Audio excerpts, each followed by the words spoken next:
Hi viewers, ఈరోజు ఒక మంచి విషయం మీతో పంచుకోవాలని ఆశపడుతున్నాను. విషయం ఏంటంటే, నేటి మానవుడు రకరకాల వ్యాయ ప్రయాసంతో ఒక వాహనం కొనుక్కోవడం, ఆ వాహనం బైక్ అయినా, కార్ అయినా, ఆటో అయినా, లారీ అయినా, బస్సు అయినా, ఇంకా రకరకాల ఏ విధమైన వాహనం అయినా సరైన పద్ధతులు నడపకపోతే, ట్రాఫిక్స్ రూల్ పాటించకపోతే వాళ్ళ కుటుంబానికి అన్యాయం చేస్తున్నారు. కాబట్టి ఒక మంచి పాట, మనకు ఫేమస్ అయిన ఒక పాట పాడడానికి ప్రయత్నం చేస్తాను.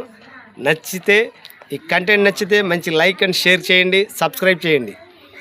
డ్రైవర్ అన్న అన్న మెల్లగా జర పైలమ్మన్నా, డ్రైవర్ అన్న జర మెల్లగా అన్న పైలమ్మన్నా, పెళ్ళం ఉన్నోడివే, పిల్లలున్నోడివే, అప్పులున్నోడివే, తిప్పలున్నోడివే, డ్రైవర్ అన్న జర మెల్లగా నడువు డ్రైవర్ అన్న.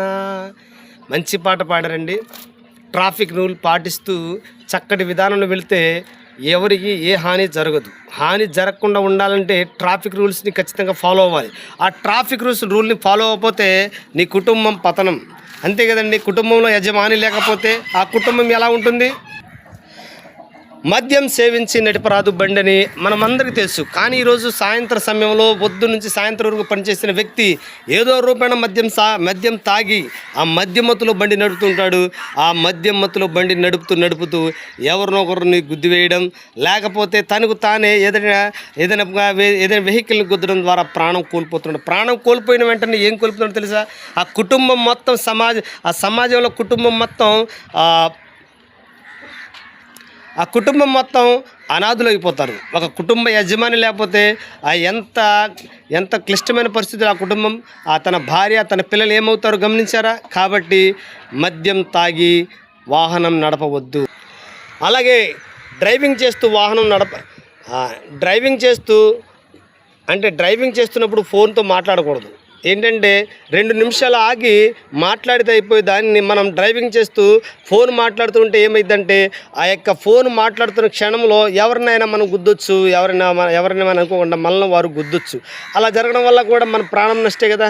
మన ప్రాణం పోయిందంటే మరలా ఒకవేళ తగలరాని దెబ్బ తగిలినా సరే, కాలో చేయో ఇరిగిందంటే హాస్పిటల్కి వెళ్ళాలి. హాస్పిటల్ నుంచి రకరకాల డబ్బులు, అనేక వేల లక్షల రూపాయలు హాస్పిటల్కి పెట్టాలి. మరి అటువంటి తరుణంలో నీ కుటుంబం గురించి ఆలోచించవా? ఫోను ఆగి 1 నిమిషం ఆగి మాట్లాడితే అయిపోయేదాన్ని ఫోను మాట్లాడుతూ డ్రైవింగ్ అసలు చేయొద్దు బ్రదర్. ఏదైనా పని వచ్చిందంటే, ఇంకొక విషయం ఏంటంటే, ఏదైనా పని వచ్చిందంటే వేగంగా బండి నడపడం. ఆ వేగంగా నడపడం ద్వారా ఏమైంది? ఒక 5 నిమిషాలు లేట్ అయ్యేదానికి ఒక 5 నిమిషాల కోసం వేగంగా నడుపుతూ వెళ్ళామంటే ఏదో ఒక జరగరాని సంఘటన జరిగిద్ది. అతి కష్టం మీద ప్రాణం పోద్ది. అలాగా అటువంటి విషయంలో వాహనాన్ని వేగంగా కాకుండా స్లోగా నెమ్మదిగా నడుపుతూ మనం వెళుతూ ఉంటే ఏంటంటే మనకు ఏ హాని జరగదు. మన కుటుంబానికి ఒక బాధ్యత ఉంది, మనకు ఒక బాధ్యత ఉంది. ఆ ప్రతి పిల్లవాడు కూడా ఒక బాధ్యతాయుతమైన విధానాన్ని అలవర్చుకోవాలి. అటువంటి బాధ్యతాయుతమైన విధానంతో అలవర్చుకుంటే ఏ వ్యక్తి కూడా ప్రాణ నష్టం జరగదు. అలాగే చిన్న పిల్లలకు కనీసం ప్రభుత్వం వారు 18 లేకపోతే 21 సంవత్సరాలు నిండే వరకు పిల్లలకి బళ్ళు ఇవ్వద్దు అంటున్నారు. అతి గారం చేత పిల్లలకి ఆ బండ్లు, వాహనాలు ఇస్తున్నారు. వాళ్ళు ఆ యొక్క తోలుతుంటప్పుడు అతి వేగంగా వెళ్ళి ఎవరో అక్కడ పిల్లలున్నా లేకపోతే వృద్ధులున్నా చూసుకోకుండా వేగంగా వెళ్ళి గుద్ది వేస్తున్నారు. వాళ్ళ ప్రాణాలు తీయడానికి కారకులు అవుతున్నారు వాళ్ళు. దానికి బాధ్యత వహించవా? కాబట్టి ఏ సమయాన్ని సరే ఒక బాధ్యత ఎరిగి బాధ్యతాయుతమైన మనిషిగా మెలగాలి. ప్రతి మనిషి కూడా మంచి వయసు రాగానే వాళ్ళకి బండి అలవాటు చేయాలి తప్ప బండి చిన్న పిల్లలు ఇవ్వడం చాలా మహా నేరం.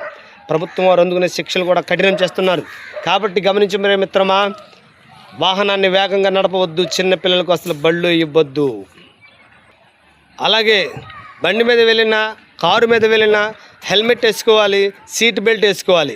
సీట్ బెల్ట్ వేసుకోవడం ద్వారా ఏమైంది? అనుకోకుండా అనేక యాక్సిడెంట్ నుంచి మీ ప్రాణాలు కాపాడబడతాయి. మీ ప్రాణం కాపాడబడిందంటే ఇంకా నీ కుటుంబం కూడా ఒక బాధ్యత, నీ కుటుంబం కూడా రక్షించబడుతుంది. చూడండి, ఎంత కష్టమైనా సరే నువ్వు సీట్ బెల్ట్ వేసుకోవాలి, హెల్మెట్ ఖచ్చితంగా ధరించాలి. చిన్నపాటి గాయం ఆ కాలుకు తగిలినా, చెయ్యికి తగిలినా సరే ఏదైనా పర్లేదు, కానీ నువ్వు కంగారులో హెల్మెట్ వేసుకోకపోతే తలకు దెబ్బ తగిలిందంటే స్పాట్ డెడ్ అయిపోతున్నారు చాలామంది. ఈ రోజుల్లో అనేక మంది ప్రతి గంటకి, ప్రతి నిమిషానికి ప్రపంచం మొత్తంలో అనేక యాక్సిడెంట్స్ జరుగుతున్నాయి. కారణం, మనుషులు చనిపోతున్న కారణం ఏంటంటే ఆ నియమాలు, నిబంధనలు పాటించకుండా, హెల్మెట్ ధరించకుండా డ్రైవింగ్ చేయడం అత్యంత ప్రమాదకరం. అలాగే డియర్ వ్యూవర్స్, ఇంకొక విషయం, నిద్రమత్తులో డ్రైవింగ్ చేయడం, నిద్ర వస్తుంది, కాసేపు రెస్ట్ తీసుకోవాలి. రెస్ట్ తీసుకోకుండా కొంచెం లారీ డ్రైవర్లు కానీ, బస్ డ్రైవర్లు కానీ, లేకపోతే బండి నడిపేవాళ్ళు కానీ ఏదైనా సరే ఒకటి గుర్తుంచుకోవాలి. పరిపూర్ణమైన మనిషి నిద్ర ఉందంటే కాన్సన్ట్రేషన్తో చక్కగా బండి కానీ, కారు కానీ డ్రైవింగ్ చేయగలడు. నువ్వు కాన్సన్ట్రేషన్గా బండి నడపాలంటే ఖచ్చితంగా సరైన సమయంలో చక్కగా నిద్రపోవాలి. మిత్రమా, ఒకటి గుర్తుంచుకో, నీ కుటుంబం నీ బాధ్యత. నీ బాధ్యత రహితం వల్లే నీ కుటుంబం రోడ్డు మీద పడుతుంది. నీ కుటుంబం ఒక బాధ్యతను వహించాలంటే నువ్వు చాలా జాగ్రత్తగా ఉండాలి. సమాజంలో చాలా జాగ్రత్తగా ఉండాలి. నియమాలు పాటిస్తూ ఆ కుటుంబాన్ని రక్షించాలి అని కుటుంబానికి ఒకసారి గుర్తుంచుకోవాలి. నువ్వు ఏ పరిస్థితుల్లో నువ్వు డ్రైవ్ చేస్తున్నావో, ఎందుకు డ్రైవ్ చేస్తున్నావో, వేగంగా ఎందుకు వెళ్తున్నావు, ట్రాఫిక్ నియమాలు పాటించకుండా ఎందుకు వెళ్తున్నావు, హెల్మెట్ ధరించకుండా ఎందుకు వెళ్తున్నావు, ఒకసారి గమనించు. నీ కుటుంబం, మీ భద్రతే మీ కుటుంబ బాధ్యత. మీ భద్రతే మీ కుటుంబం యొక్క బాధ్యత. కాబట్టి గమనించి చక్కగా ఆనందంగా ఉండండి, హ్యాపీగా ఉండండి. ట్రాఫిక్ రూల్స్ ఖచ్చితంగా పాటించండి. చక్కగా పాటిస్తే నీ కుటుంబం బాగుంటుంది, నువ్వు కూడా బాగుంటావు. బాయ్. మరొక విషయంతో మీ ముందుకు వస్తాను. కంటెంట్ నచ్చితే లైక్ చేయండి, సబ్స్క్రైబ్ చేయండి, ప్రోత్సహించండి. ఇటువంటి నైతిక విలువలు, అనేకమైన నైతిక విలువలు మీతో షేర్ చేసుకోవాలని ఆశపడుతున్నాను. మీకు నా కంటెంట్, నా యొక్క క్లియరెన్స్ నచ్చితే చక్కగా మీరందరూ సబ్స్క్రైబ్ చేస్తారని ఆశిస్తూ బాయ్, టాటా.